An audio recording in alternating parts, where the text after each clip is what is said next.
Sir మీ పేరండి? నా పేరు అందే కోటి వీరభద్రరావు. మాది పశ్చిమ గోదావరి జిల్లా దగ్గులూరు గ్రామం, పాలకొల్లు మండలం దగ్గులూరు గ్రామం. ఏం చేస్తారు సార్ మీరు? మాకు కొంత భూమి ఉంది, వ్యవసాయం చేసుకుంటూ చేనేత కులానికి చెందినటువంటి వాళ్ళం. దాన్ని కూడా మేము చేనేత చేస్తూనే ఉంటాం.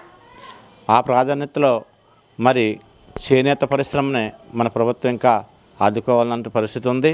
మరి గతం కంటే ఇప్పుడు ప్రస్తుతం వ్యవసాయ రంగం చాలా ఇబ్బంది పడినటువంటి రైతులందరూ కూడా హర్షధ్వానాలు వ్యక్తం చేస్తున్నారు. ఏం చేద్దంటే 3 నెలలైనా ధాన్యం డబ్బులు పడక, సరైనటువంటి సంచి ఇవ్వక, మిల్లిగాడికి వెళ్తే 10,000, 5,000, 20,000 తీసుకుని మరి కట్టకొచ్చి, అంటే 50 కేజీలు అవ్వచ్చు, 40 కేజీలు అవ్వచ్చు, 10 కేజీల యొక్క ధాన్యాన్ని వాళ్ళు తీసుకుంటేనే కానీ ఈ యొక్క ధాన్యాన్ని రైతు అమ్ముకునే పరిస్థితి కాదు. అలాగే తేమ శాతాన్ని చూపించి కూడా చాలా ఇబ్బంది పెట్టి మరి ట్రాక్టర్ల మీద 2 రోజులు ఉంచుకున్నటువంటి పరిస్థితులు కూడా గతంలో చూసాం.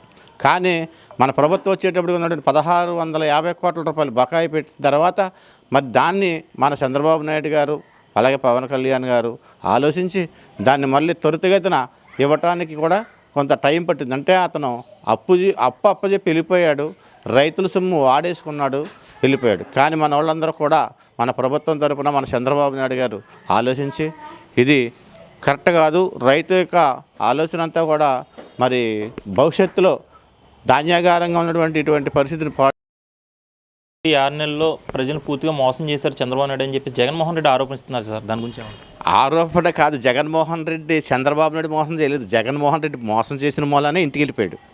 దాని గురించి ప్రజలందరూ కూడా చెప్పుకుంటున్నారు. చక్కటి పరిపాలన ఇస్తున్నాడు, నాశనం చేసి వెళ్ళిపోయాడు, నాశనం చేసిన పోనమని మనం ఇప్పుడు దాన్ని సవరింతున్నారు. కాబట్టి ఈ 6 మాసాల సంవత్సరం లోపల అన్నీ కూడా అనుకున్న విధంగా చేస్తారని చెప్పేసి ఆయన చంద్రబాబు చెబుతున్నారు. ఒక్కొక్కటి చేసి ఇప్పుడు 4,000 రూపాయలు పెంచాడు, ఒక్కసారి పెంచాడు.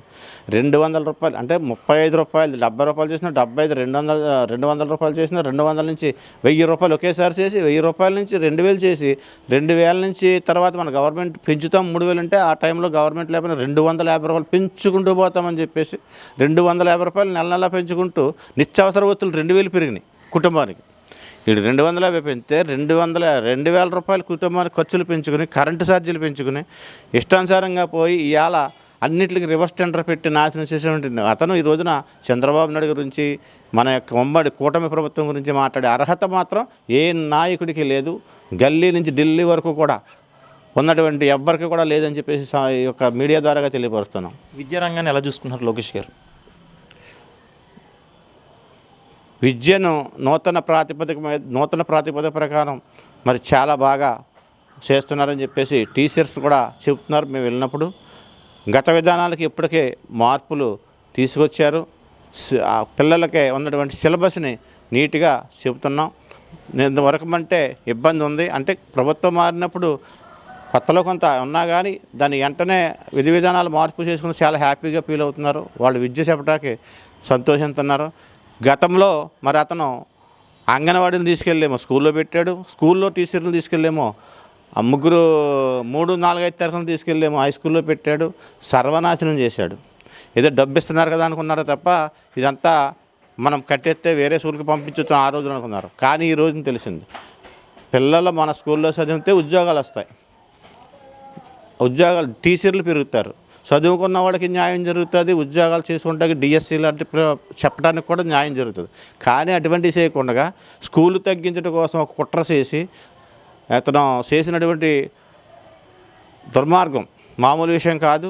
పిల్లల మీద శాసనం చేసినాడు. ల్యాప్టాప్లు అంటే పిల్లడికి ఏదో సామెత చెప్పి జేబు కొట్టేసేసి బెల్లమొక్కి చెల్లిపోయినట్టుగాను అలాగా పిల్లల తల్లిదండ్రులని కూడా మోసం చేసి అమ్మ ఒడితే నానబుడ్డ అన్నాడు. ఇలాంటి మాటలన్నీ మాట్లాడినట్టు గత ప్రభుత్వంలో నాయకులు. అటువంటి పరిస్థితుల్లో న్యాయం ఇంకా అంటే ఆయన సెట్ చేసుకుంటూ వెళ్తున్నాడు కాబట్టి ఇంకా లోట్లుంటే ఆయనే సెట్ చేస్తాడు తప్ప గత ప్రభుత్వం అయితే నాశనం చేసింది.